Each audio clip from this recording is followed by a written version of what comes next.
자, 오늘 말씀 보도록 합시다. 출애굽 22장 14절에서 17절까지 이명재님 읽어봅시다.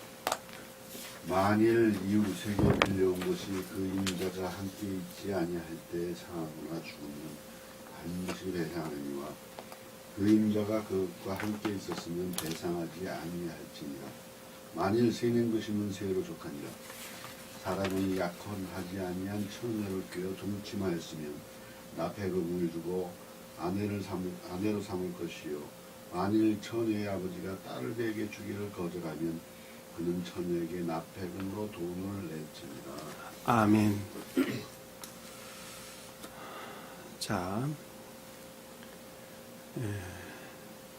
자연적인 뜻 안에 간직된 영적인 뜻 안에서 이해를 하지 아니하면 오늘과 같은 이런 여러 가지 가르침들에 대해서 알 수 있는 자가 아무도 없습니다.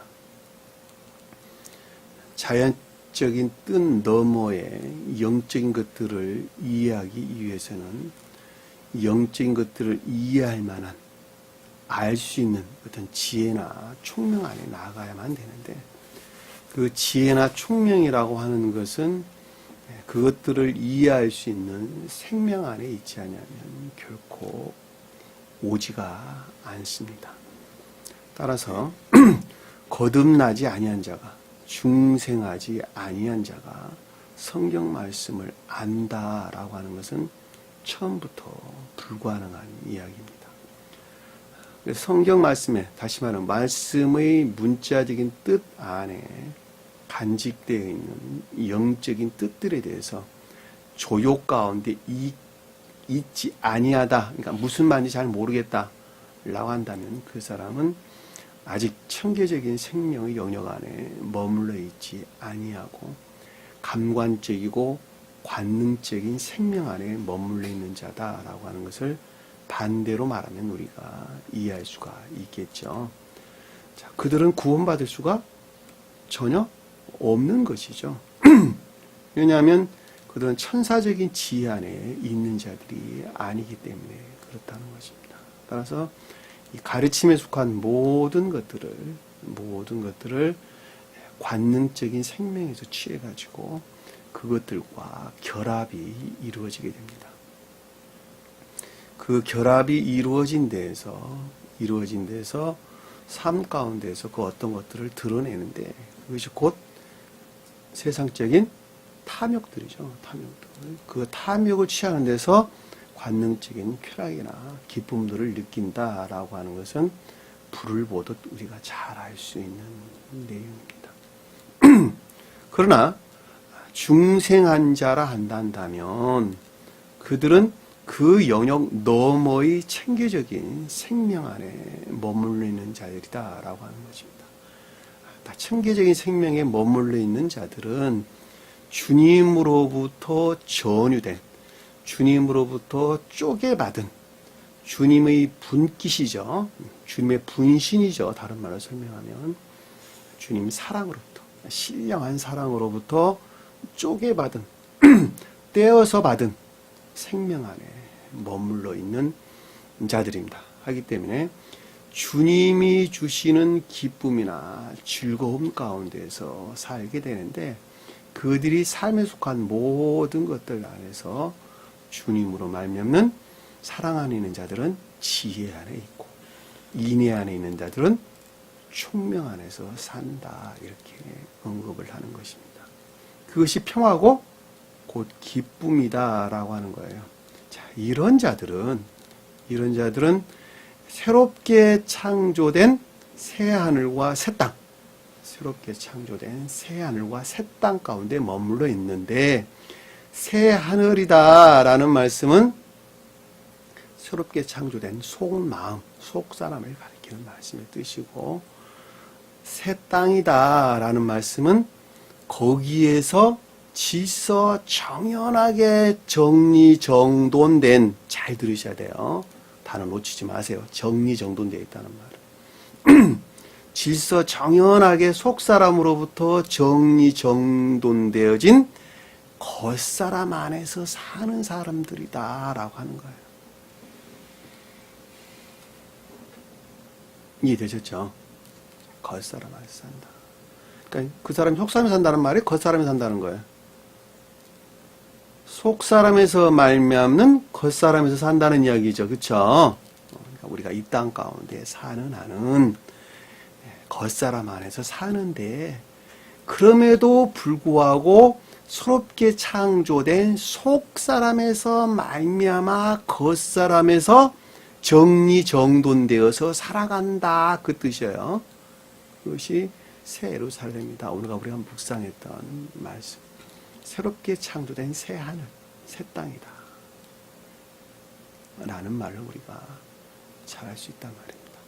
자, 겉사람 안에서 정리정돈되었다라는 말씀의 뜻은 손과 발이 움직여지는 또는 생각에 속한 의지에 속한 또는 결과 안에서 드러내는 이 모든 것들이 오직 속사람을 우러를 목적에서 그것들을 취한다라는 말로도 우리가 잘 볼 수가 있겠죠. 다시 말하면 내가 아내를 사랑해야 될 목적도, 내가 낳은 자식을 사랑해야 될 목적도, 세상에서 명예를 얻어야 될 목적도, 재물을 취해야 될 목적도, 여행을 다녀야 될 목적도, 이 모든 것들이 육체에 속한 관능적인 어떤 쾌락이나 기쁨을 우러를 목적이 아니라 그것들이 속사람, 주님의 생명을 우러를 목적에서 그것들에 대한 사랑을 갖게 된다. 관심과 사랑을 갖게 된다.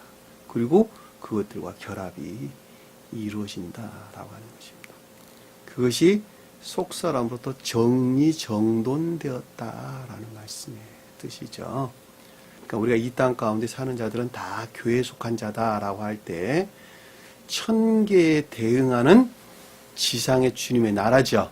그것이 교회죠. 교회는 밖에 수도 없이 많은 십자가 걸려있는 교회를 교회라고 말하는 것이 아니라 천사들의 생명의 영역 안에 머물러 있는 육체를 입고 사는 지상에 있는 사람을 일컫는 말씀의 뜻이에요. 그 사람을 지상의 교회에 속한 자다라고 하는 것입니다. 그 지상의 교회에 속한 자들이 지옥에서 유입된 거짓들로부터 망한 상태에 있었죠. 그렇죠? 멸망된 상태에 있었다라는 말은 천계에 속한 생명에 속한 것은 아무것도 없고 반대로 지옥에서 유입된 온갖 탐욕적인 악 가운데 빠졌다. 그것이 교회가 멸망된 상태다라고 하는 것입니다. 그와 같이 있는 사람들이 진리들의 가르침을 지식적으로 터득해서 본연의 속성과 결합이 이루어지겠죠. 처음에는 결합이 이루어지고 점진적인 과정을 통해서 본연의 고유 속성에 속한 악들은 변방으로 물러가고 대신 황폐를 맞이하겠죠. 마지막에 그 황폐를 맞이한 그 때를 가리켜서 최후의 심판이다라는 말의 뜻이요. 여러분 잘 기억하세요. 세상 멸망하는 거 가리킨 것이 아니라 내 마음 안에서 최후 심판이 일어났어요. 그러니까 지옥에 속한 온갖 탐욕에 속한 악들이 종말을 고할 때 완전히 천계에 속한 것과 분리된 때를 가리켜서 최후 심판이다. 마지막 심판을 다 해내겠다라는 말씀의 뜻이라는 것. 그러니까 그와 같은 것은 어느 한날에 이루어지는 것이 아니겠죠.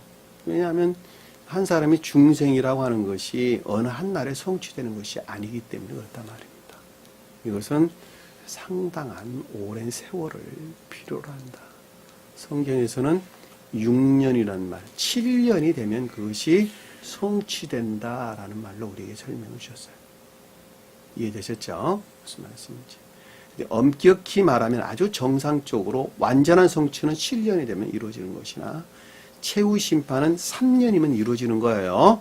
정상적으로 성장하는 자들이. 왜냐하면 3년이라는 말은 마음과 생각 그리고 결과 안에 드러난 모든 것들에서 이제는 진리들이 활착될 순진무구한 선이 주님으로부터 우리 마음 안에 착상된, 잉태된 때다라는 말로 우리가 이해해 볼 수가 있단 말입니다. 그러니까 진리라는 것이 그전에는 자아에서 행했으나 이제는 그것이 완전히 멸망을 당하고 이제는 순진무구한 전유된 선으로부터 진리들을 행하는 상태에 있게 됐다라고 하는 것입니다.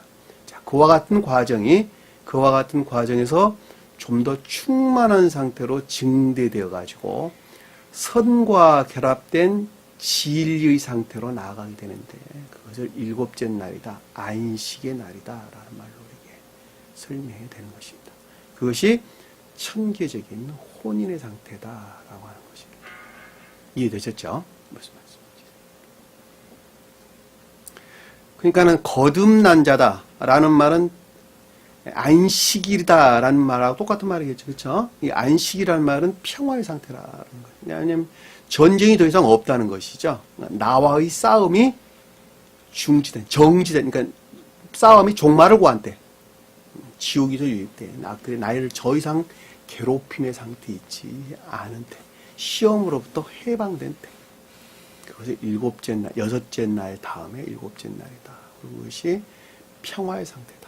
안식의 상태다라는 말로 우리가 이해해 볼 수가 있고, 그리고 삶에 속한 모든 것들에서 주님으로 말미암는 즐거움이나 기쁨 가운데 있는 자들이다라고 하는 것을 잘 볼 수가 있습니다. 야곱이 낳은 자식 중에 레아의 몸종이 누구였죠? 실바였죠. 실바. 그러니까 실바와 야곱과의 관계에서 낳은 갓과 아셀. 갓은 삶에 속한 일들을 뜻하는 것이고 아셀은 그것들 안에는 기쁨을 뜻한다 그랬죠. 그렇죠? 그것을 표정한다. 근데 그것이 한날에 어느 날 갑자기 그냥 기쁨으로 충만해지면 좋겠는데 그것도 어느 한날에 그렇게 이루어지는 것이 아니죠. 자, 점진적인 과정을 통해서 그것이 충만한 상태에 이르게 되는데 그것이 곧 베냐민을 나중에 낳게 되는 과정으로. 요셉도 낳고 베냐민도 낳고 그리고 베냐민을 낳기 위해서 라헬이 죽고 하는 여러 가지 과정들은 다 그와 같은 것들을 표정하고 있다라고 하는 것입니다. 제가 서두에 이런 여러 가지 말씀들을 큰 틀에서 설명을 드리는 것은 그 어떤 가르침들에 대한 이해가 없으면 우리가 수시간 동안 지금 공부했던 그 어떤 것들에 대해서 이해할 수 있는 사람들은 전무에 아무도 없다는 거예요. 왜냐하면 그 영역에 머물러 있는 사람이 거듭남이라고 하는 영역에 머물러 있는 사람들이어야만이 우리가 지금 수시간에 걸쳐서 공부하고 있는 그 어떤 내용들을 어렴풋이라도 이해할 수 있다는 거예요. 그러니까 그 영역에서 분리되어 있는 사람이라면 이 말씀들을 이해한다는 건 사실상 불가능하다는 이야기예요. 불가능하다는 이야기예요. 그러니까 제가 여러분들에게 수시간 동안 가르치는 이 말들을 무슨 말인가 이해한다는 사람들은 극히 몇몇에 지나지 않다라고 하는 것을 잘 볼 수가 있단 말입니다. 이것은 이것이다라고 지식에서 아는 것은 아무 소용이 없는 것이에요. 이것이 왜 그래야 되는가라고 하는 것이 합리적인 이성에서 그리고 논리적으로 그것이 확증되지 않으면 안 된다는 거예요. 그것이 합리적 이성에서 논리적으로 확증되려면 그 논리가 확증될 수 있는 생명의 내가 있어야 돼요. 그래야지 그것이 이게 그래서 그렇구나라고 하는 것을 안다는 거예요. 그렇지 않으면 그냥 지식 안에 머물리는 자리 되겠죠. 그들은 속사람에서 사는 자들이 아니라 겉사람에서 사는 자리 된다라고 하는 것을 우리가 잘 볼 수가 있단 말입니다. 우리가 전 시간에 공부했던 내용을 잠시 살펴보면 사람이 낙이나 소나 양이나 짐승을 이웃에게 지키게 했는데 이 사람이라는 것은 내가 지금 서두에 말씀드렸던 교회에 속한 진리 안에 있는 자들이라 그랬죠. 그렇죠? 그들은 속사람에서 말미암아 겉사람에서 사는 자들인데 그 겉사람 안에 있는 생명들이 지금 여기서 낙이, 소, 양, 짐승들이에요. 속사람에서 비롯된 겉사람 안에서 지금 드러낸 낙이나 소, 짐승들이란 말이에요. 그러니까 낙이는 손은 외적인 것들, 양은 내면적인 것들, 짐승은 애정 안에 있는 것들이라고 그랬죠. 그렇죠? 이웃에게 줬다니 겉사람 안에서 그것을 행하도록 맡겼는데, 지키도록 줬는데, 준수되도록 간직되도록 주었는데, 그것이 죽거나 사강하라 끌려갔다. 죽었다는 말은 손실을 가했다. 손실을 봤다는 것이죠. 그리고 때렸다. 상했다라는 것은 위해를 당했다. 이 말로 우리가 얘기해보죠. 사로잡혀갔다. 끌려갔다. 사로잡혔다는 제거됐다는 것이죠. 온갖 거짓에 비롯된 거짓들의 유혹으로부터 그것이 제거됐다. 그랬는데 보지 못했다라는 말은 아인, 그쵸? 눈이라는 건.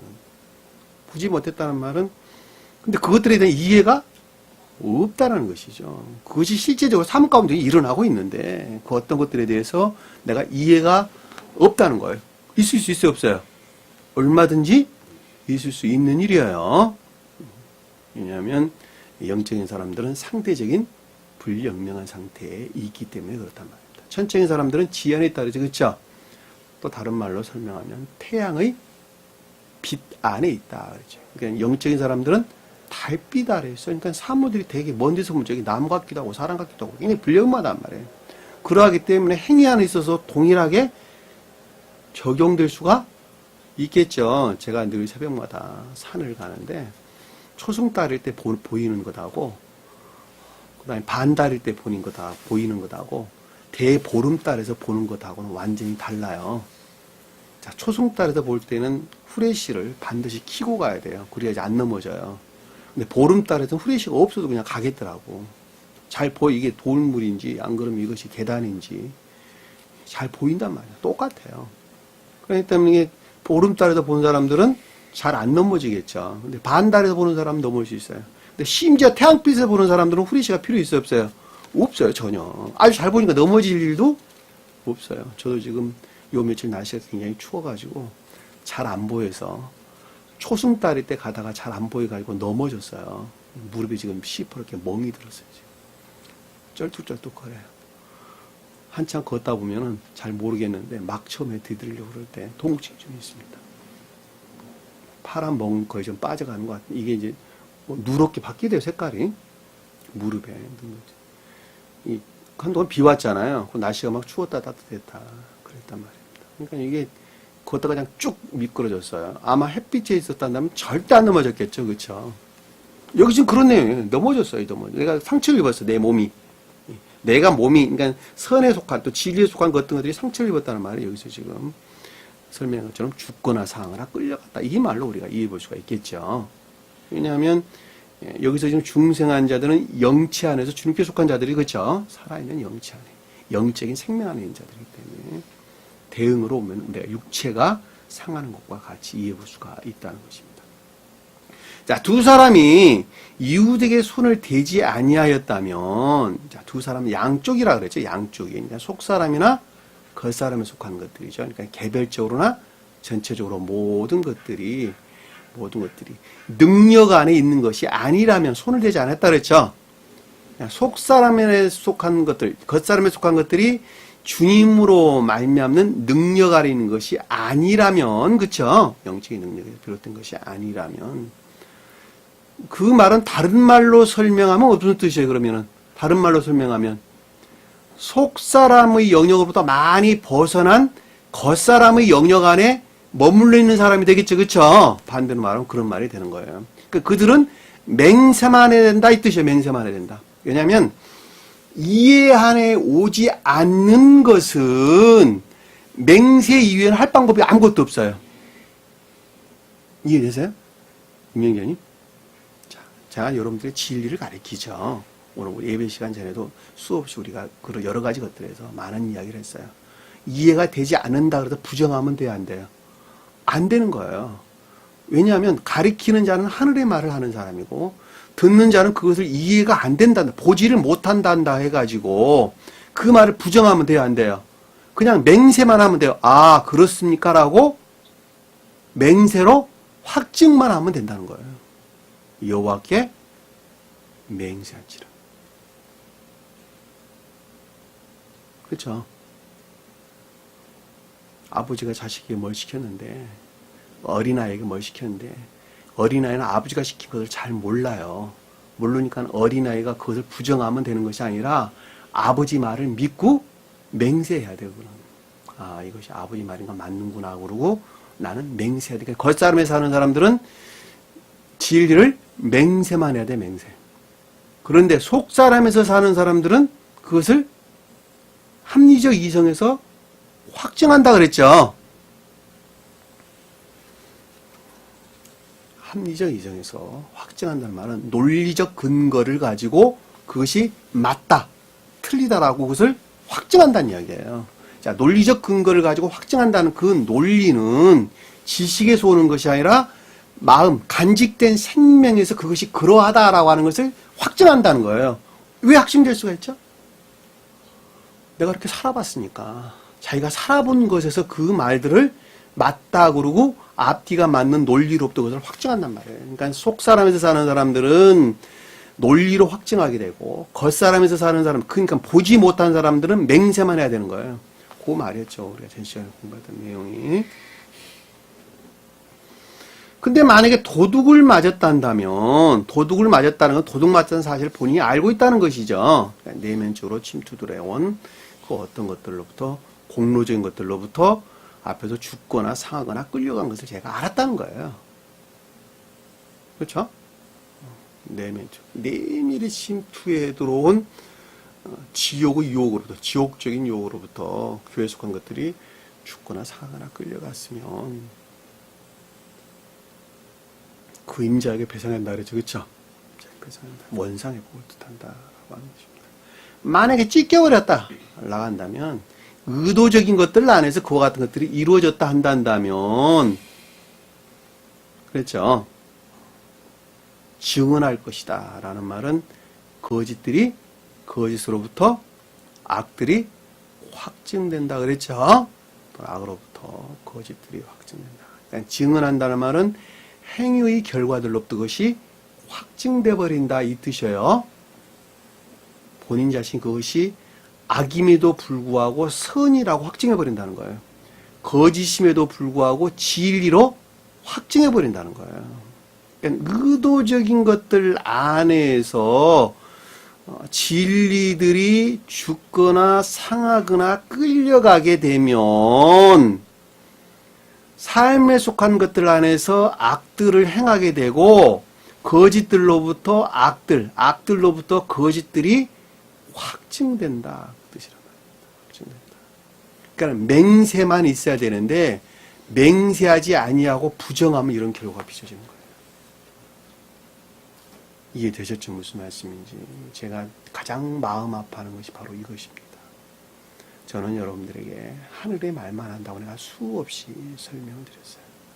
내가 만약에 세상 말을 한다면 내가 지금 이 상황에 이렇게 있지 않을 거예요, 아마. 많은 교회에 아마 부흥 강사로 다니지 않을까. 그리고 세상 명예도 취하고 재물도 취하지 않았을까.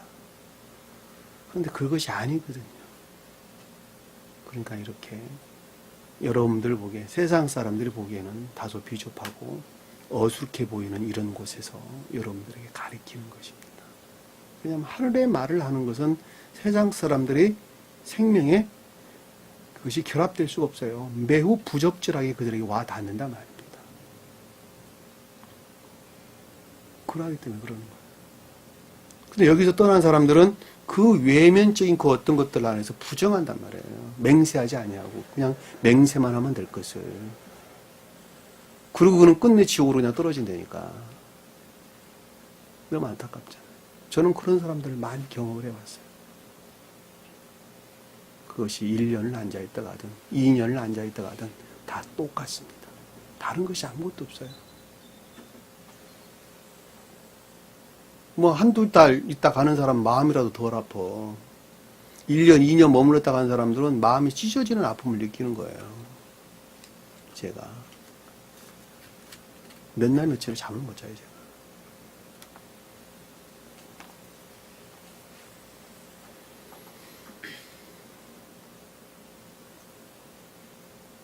찢은 것에 대하여 배상할 수 없다는 것은 회복될 수가 없다는 것이죠. 그들은 배상할 필요가 없다라는 말은 결코 회복되지가 않는다라는 것입니다. 명심해야 되겠죠, 그렇죠? 명심해야 됩니다. 자기 생각이나 지식들에서 진리들을 부정해서는 결코 안 되는 거예요. 그래서 교만한 자다. 그래서 성경에서 우리가 교만한다. 자기 총명에서 진리들을 부정하는 자를 가리켜서 교만한 자다 이렇게 이야기를 합니다. 지금 보편적인 기독교에 속한 자들은 대부분 다 이 영역에 머물러 있죠, 그렇죠? 그들이 터득된 지식들, 거기서 비롯된 자기 총명에서 진리들을 부정한다는 말입니다. 그들의 끝은 지옥으로 영벌 위에는 뭐가 있겠습니까? 한번 생각을 해보시라고. 참으로 안타까운 일이 아닐 수가 없습니다. 잘 알지 못하는 것은 부정하지 말고 의문을 가져라. 저는 수도 없이 설명을 드렸어요. 의문을 갖게 되면 나중에 때가 되면 그 의문이 풀리게 되어 있습니다. 풀리게 되어 있어요. 아직은 그 어떤 것들을 이해하지 못한다 할지라도 그것이 진리입니다라고 맹세할 때가 되면 그것들을 알 수가 있도록 주님께서 눈을 열어주신단 말입니다. 아시겠죠? 자, 오늘 말씀 보도록 합시다. 14절에 보니까 만일 이웃에게 빌려온 것이 그 임자가 함께 있지 아니할 때에 상하거나 죽으면 반드시 배상하려니와. 자, 만일 사람이라는 단어가 빠졌어요. 이시라는 단어가 빠졌습니다. 자, 사람이 이명재님, 자, 사람이 이웃에게 빌려왔다, 차용해왔다. 무슨 뜻일까? 네? 이웃에게 빌려왔다. 속사람에서 사는 사람이 이웃에게서 빌려왔대, 이것을. 제가 예배시 막 시작하고 질서에서 정리정돈한다는 말을 제가 설명을 드렸죠. 그러니까 속사람으로부터 겉사람에 속한 모든 것들을 정리정돈이 돼야 되는데 반대로 겉사람에 속한 그 어떤 것들에서 빌려왔다 이 뜻이란 말이에요. 속사람을 말미암은 것이 아니라. 무슨 말 이해되셨죠? 그러니까 주님으로 말미암았다는 거예요. 주님으로 말미암지 않았다는 거예요. 주님으로 말미암지 않았다는 거예요. 다른 근원에서 유입이 됐다 그 뜻이죠. 빌려왔다. 유입이 됐어요. 그런데 그것이 상하거나 죽으면 상했다, 죽였다라는 건 무슨 뜻일까? 앞에 설명드렸죠, 그렇죠? 손실을 당하거나 유해를 당했다면 배상을 해야 된다 그랬죠. 그런데 앞에 보니까 임자가 함께 있지 아니할 때에 배상을 해야 된다 그랬단 말이에요. 배상했다. 그 말이 무슨 뜻일까? 임자는 앞에서 비롯된 근원이죠, 그렇죠? 앞에서 비롯된, 그러니까 앞에 빌려온 것들이 비롯된 근원이죠, 그렇죠? 그러니까 임자가 함께 있지 아니하다라는 것은 그것이 마음에서 비롯되지 아니하고 기억지에서 터득된 지식들에서 그것이 유입됐다라는 말로 이해해 볼 수가 있겠죠. 왜냐하면 마음은 의지 안에 있는 우리 마음은 주인이고 파생되죠. 궁극적인 것들 안에서 드러내는 것들은 섬기는 종들이죠. 그렇죠? 마음을 섬기는 종들, 그러니까 임자를 섬기는 종들이죠. 그러니까는 기억지의 지식들에서 그동안에 우리가 낳고 태어났는데 나면서 태어났죠. 그리고 세상의 모든 것들을 배웠죠. 그렇죠? 어떻게 살아야 된다. 갖가지 또 선배들로부터 학교 선생으로부터 부모들로부터 또 친구들과의 관계에서 여러 가지 것들을 터득되고 배웠단 말이에요. 그 지식들에서 어떤 것들이 유입됐다는 거예요. 유입됐어요. 뭐 어떤 모양으로? 선이다, 진리다라고 하는 모양으로 유입됐다는 것이죠, 그것이. 근데 그것이 주님으로 말하지 않았다는 것이죠. 왜냐하면 이게 빌려온 것이라는 말은 지식에도 유입된 교회에 속한 선들이나 진리라는 거예요, 한마디로 말하면. 그럴 수 있어요, 없어요? 이명진, 그럴 수 있어요, 없어요? 얼마든지 있어요. 얼마든지 있어요. 얼마든지 있는 일이에요. 여러분들 잘 생각해 보세요. 얼마든지 있는 일입니다. 그동안에 터득된 지식들에서 이것은 선이고 이것은 진리다라고 하는 것은 얼마든지 있을 수 있는 거예요. 주님을 말하지 않았다는 거예요. 그건 상하거나 죽으면 반드시 배상한다는 말은 우리가 설명했던 것처럼 손실이나 유해된 것은 반드시 회복이 돼야 된다 그 뜻이었죠. 그렇죠? 돼야 된다. 근데 아래를 보니까 그 임자가 그것과 함께 있으면 이렇게 설명하고 있어요. 근데 여기서 보면 그 임자가 그것과 함께라는 말은 백성. 백성이 뭐죠? 진리. 자, 진리 안에 있는 자라면 그 뜻이에요. 그런데 진리 안에 있는 자인데 그 자가 마음에서 비롯된 기억지 지식에서 터득된 것으로부터 상하고 죽으면 그 뜻이에요. 그 말 어려워요? 네? 좀 어렵나요? 자, 다시 설명을 드리면 이런 것입니다. 자, 속사람에서 겉사람에서 살죠, 그죠? 자, 속사람으로 말미암아 겉사람에서 사는데 앞에 10자절 말씀은 마음에서 비롯된 것이 아니고 터득된 지식들에서 상하고 죽었어요. 그럴 때는 배상을 해서 원상회복을 해야 한다는 거예요. 그런데 아래에 보면 그 임자가 진리 안에 있으면 그 뜻이에요. 진리 안, 여기서 그것과 함께 있으면이란 말이 백성, 암, 진리란 뜻이에요. 진리. 함께란 단어가 아니에요. 진리란 단어예요. 진리. 그러니까 임자가 진리 안에 있으면 그 뜻이에요. 다시 말하면 임자에서 비롯된 터득된 지식들에서 상하고 죽었는데 그 자가 진리 안에 있다면 그 뜻이란 말이에요. 그럼 이해됐어요? 아래에 가면 좀 더 명확하게 분명히 여러분들이 이해할 것입니다. 배상하지 아니할 것이다 라는 말은 원상 회복될 수가 없다 그 뜻이에요. 근데 왜 그런가 그랬더니 새 낸 것이면 새로 효카니라. 자, 여기서 품꾼은 품꾼에 해당하는 싹만 주면 된다라는 말씀의 뜻입니다. 품꾼은 뭐 하는 자예요? 예? 품꾼은 뭐 하는 자들? 교회에 속한 자라는 거예요? 교회에 속한 자가 아니라는 이야기예요? 교회에 속한 자가 아니라는 이야기죠.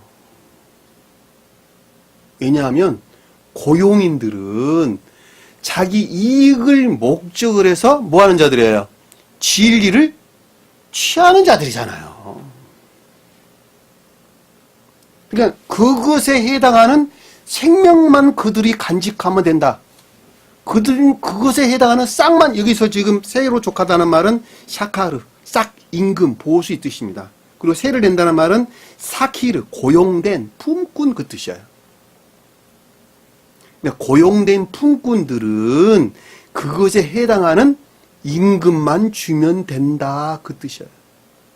자, 이 말을 다른 말로 좀 더 예를 들어 설명을 드리면 진리의 가르침 가운데 있는데 그들이 세속적이고 육적인 어떤 욕망이나 탐욕으로부터 기억지 지식 안에 머물러 있는 진리들을 취해가지고 교회에 속한 진리들을 죽이거나 유해를 가하거나 상하게 한다면 그들은 그들의 생명에 맞는 싹만 받으면 된다 이 뜻이에요.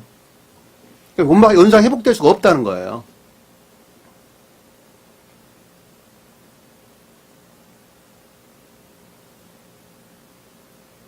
그러니까 여기서 지금 빌려온다는 말이 기억지 지식들에 대한 가르침들로부터 터득된 것인데 우리가 명확하게 이해해 볼 수 있겠죠, 그렇죠? 성경에서 품꾼들 굉장히 많이 나오죠, 그렇죠? 품꾼들의 말은 자기 이익을 목적으로 해서 진리의 가르침 가운데 나온 자들이에요. 이들은 전부 다 진리에 대한 지식들 안에 머물러 있는 자들이란 말이에요. 자, 그것들이 유입이 돼가지고 교회에 속한 선들이나 진리들이 죽거나 유의를 다 상했단 말이에요. 그렇단다면 그들은 설령 진리 안에 머물러 있다 할지라도 배상할 수가 없겠죠. 그렇죠? 회복될 수가 없겠죠. 그리고 그들은 그들의 생명에 그들의 이익을 목적으로 취한 그들의 생명의 싹만 받으면 된다.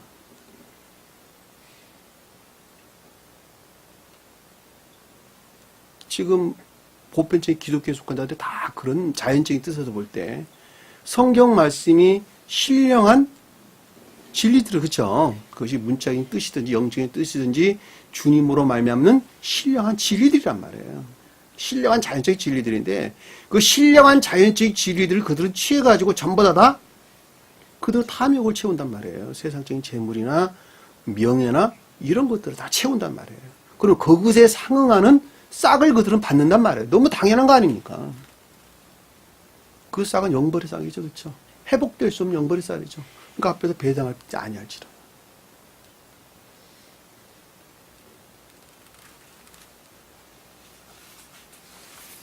자, 16절에 보니까 사람이 약혼하지 아니한 처녀를 깨어 동침하면 납폐금을 주고 아내로 삼을 것이요. 자, 사람은 교회 속한 중생한 자들이 그렇죠?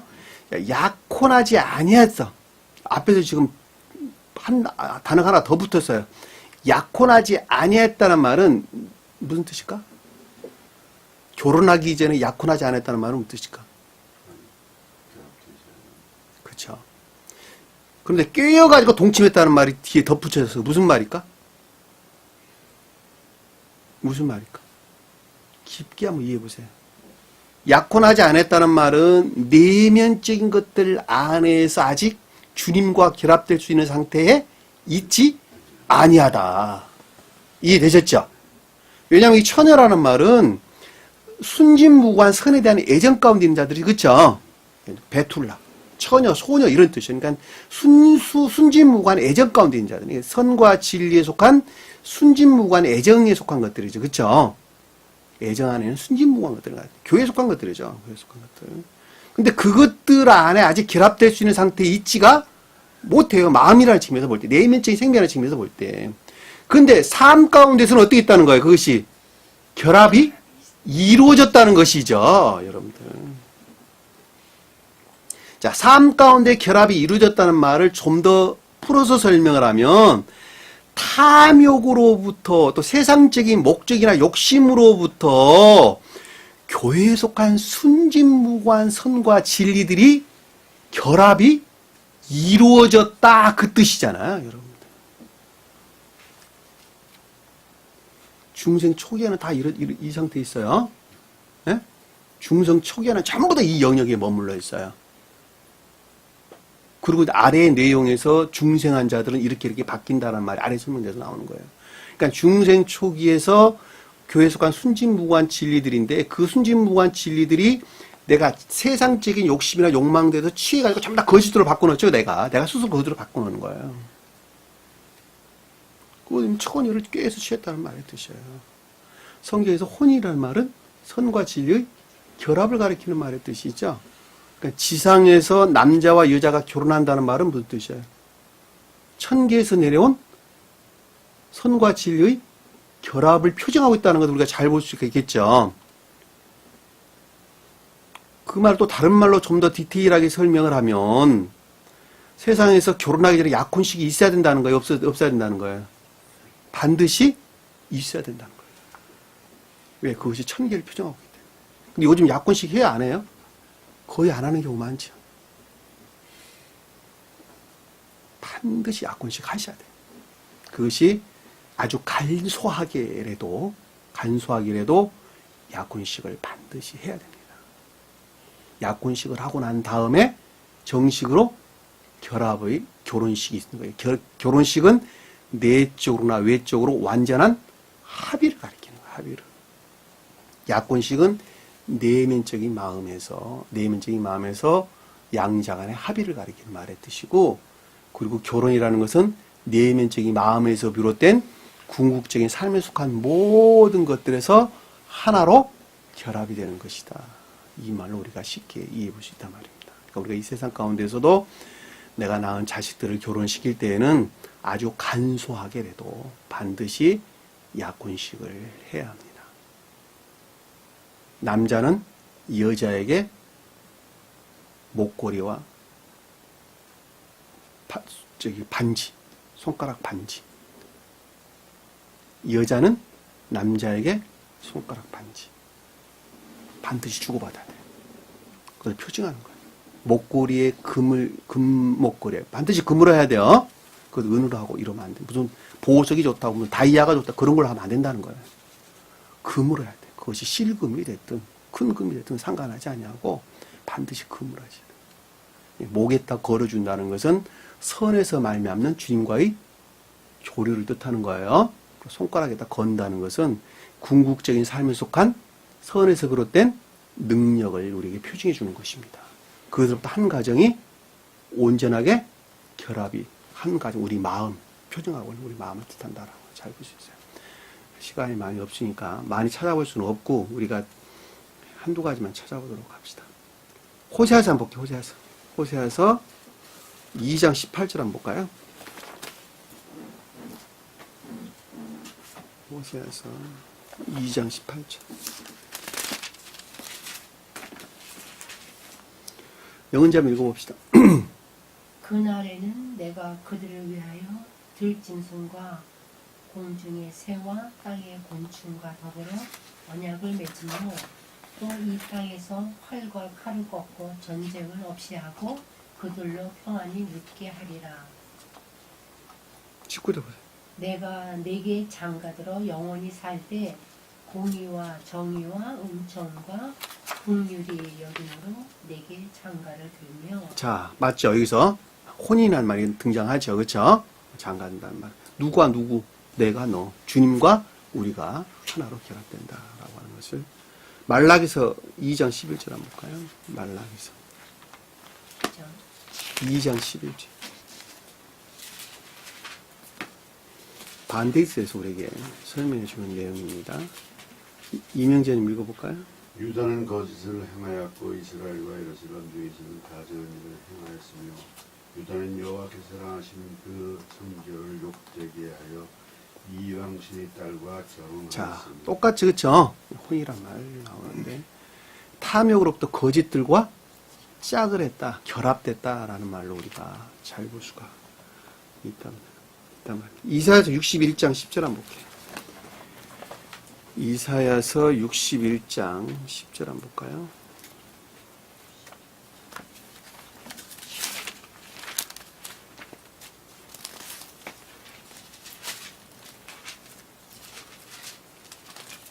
이렇게. 61장 10절. 이사야 61장 10절. 내가 여호와로 말미암아 크게 기뻐하며 내 영혼이 나의 하나님으로 말미암아 즐거워하리니 이는 그가 구원의 옷을 내게 입히시며 공의의 겉옷을 내게 다하시니 신랑이 사모를 쓰며 신부가 자기 보석으로 당잔한 같이 하였습니다. 신랑은 주님을 뜻하고 신부는 진리 안에는 교회에 속한 자를 가리키는 말씀의 뜻이죠.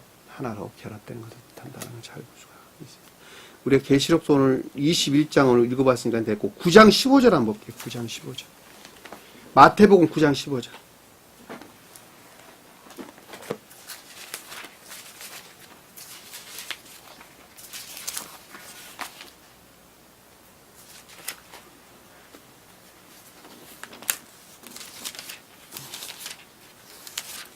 이명재님. 예수께서 그들에게 이르시되 혼집 손님들이 신랑과 함께 있을 동안에 슬퍼할 수 있느냐. 그러나 신랑을 빼앗길 날이 이르니 그때는 금식할 것이다. 자, 여기 보면은 혼인집 손님이 신랑과 함께 있다는 말은 주님과 하나로 결합된 교회를 뜻한다라는 것을 잘 볼 수 있겠죠. 그렇죠? 자, 선과 결합된 진리를 걷는 말씀의 뜻입니다. 왜냐하면 주님은 선의 칭의 주님을, 신랑은 그 선에서 파생된 신령 진리로부터 교회에 속한 진리하는 자가 신부죠. 그렇죠? 근데 밑에 보니까 금식할 것이라 이렇게 설명했다는 말은 무슨 뜻이에요? 그러니까 그 빼앗길 날이 있다. 그런데 금식할 것이란 말은 그것이 다 파괴된다는 것이죠. 선과 진리, 그러니까 주님으로 말미암는 선과 결합된 진리들이 전부 다 파괴된다, 빼앗긴다. 거짓들이 유혹으로부터 다 소멸된다. 그때 금식한다면 무슨 뜻이가 그러면? 금식. 금식은 황폐 상태. 황폐 상태예요. 금식한다는 말은 황폐 상태. 황폐의 시인 상태. 금식이라는 말은 아무것도 전이 될 수 없는 상태일 거기 때문에 선에 속한 그 어떤 것도 전이 될 수 없는 황폐 상태를 가리켜서 금식한다는 말의 뜻입니다. 그러니까 우리가 금식해야, 자연적인 뜻에서 우리가 금식해야 한다는 말은 영적인 뜻의 안에 우리가 나아가고자 하는 어떤 애정이나 열망 같은 것도 우리에게 표징해 준다라고 하는 것을 잘 볼 수가 있겠죠. 그렇죠? 뭐 계시록서에서도 신랑과 신부는 잘 나오는 내용입니다. 참고로 21장 2절 여러분들이 참고로 한번 보셨으면 좋겠습니다. 깨어서 동침했다는 말 우리가 잘 볼 수 있겠죠. 그러니까 결혼하기 이전에 이제 신부로부터 내면적인 마음에서는 결합될 수 없었으나 외적인 것들 안에서 탐욕으로부터 결합이 이루어졌다라는 말의 뜻입니다. 그러니까 납폐금을 주고 아내로 삼는다라는 말은 교회가 성립된다는 것이죠. 아내로 삼는다는 말은 결합이 된다는 것이죠. 결혼이 이루어진다는 것이죠. 납폐금이 뭐예요? 상응하는 대가, 값을 반드시 치러야 된다는 거예요. 너무 분명한 거 아닙니까? 반드시 값을 치러야 된다. 그러니까 합법적으로 결합이 반드시 이루어지려면 결합이 이루어질 만한 진리들이, 증표들이 반드시 있어야 된다. 값을 치러야 된다는 거예요. 그러니까 궁극적인 것들 안에서 온전한 결합이 이루어지려면 내면적인 것들 안에서 충분한 상태로 결합이 이루어질 수 있는 진리에 속한 증표들이 반드시 있어야 된다. 너무 당연한 이야기죠. 말할 것도 없습니다.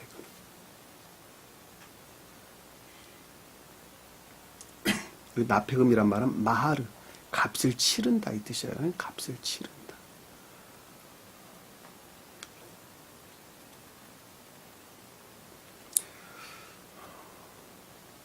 17절에 보니까 만일 처녀의 아버지가 딸을 그에게 주기를 거절하면, 자, 만일 아버지가 주기를 절대로 거절하면, 절대로 거절한다.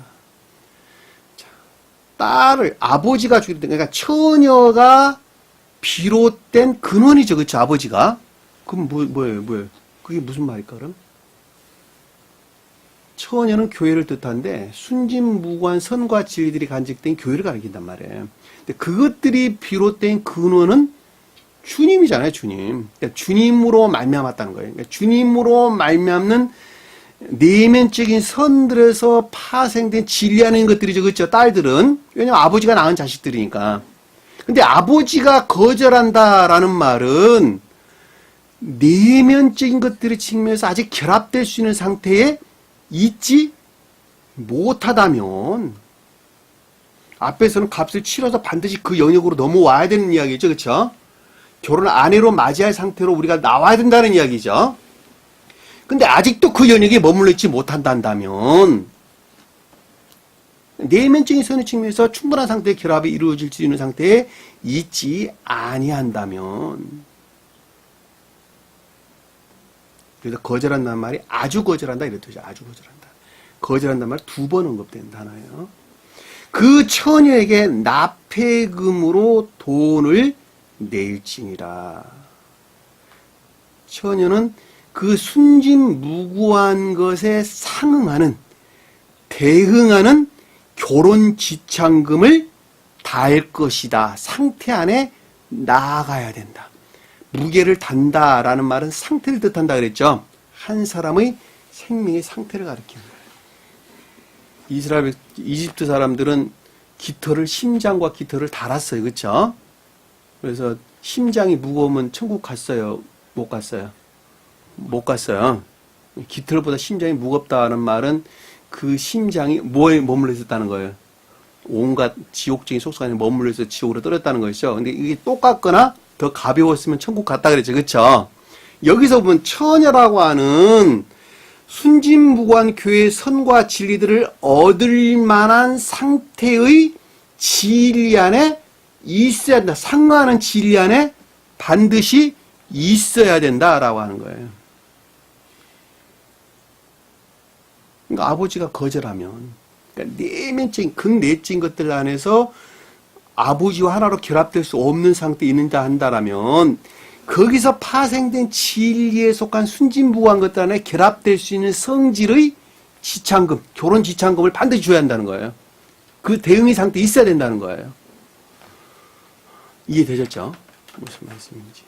제가 설명한 내용들을 여러분들이 좀 더 깊은 것들 안에서 이해를 했으면 좋겠습니다. 이 문자적인 뜻 안에 간직되어 있는 이와 같은 기쁜 비들을 여러분들이 잘 이해를 했으면 좋겠습니다. 오늘 주신 말씀 마음속에 깊게 간직하시고 한 주 한 주 승리하는 저와 여러분들에게를 간절히 축원합니다. 자, 기도합니다. 사랑의 주님, 오늘도 주님께서는 말씀의 문자된 뜻 안에 간직된 그 깊은 가르침을 통해서 한 사람을 바로 세우기 위해 주님께 저에게 자비를 베푸신 것을 잘 알 수 있습니다.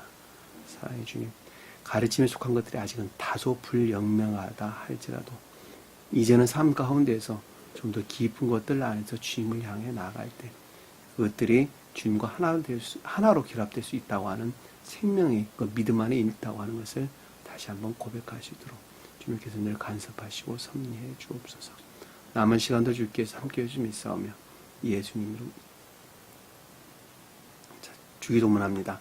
하늘에 계신 우리 아버지, 이름을 거룩히 여김을 받으시오. 나라의 마옵시며 뜻이 하늘에 주인 것 같이 땅에서도 이루어지리라.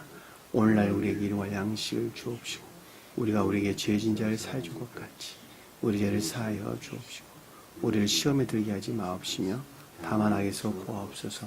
나라와 권세와 영광이 아버지께 영원히 싸움나이다. 아멘.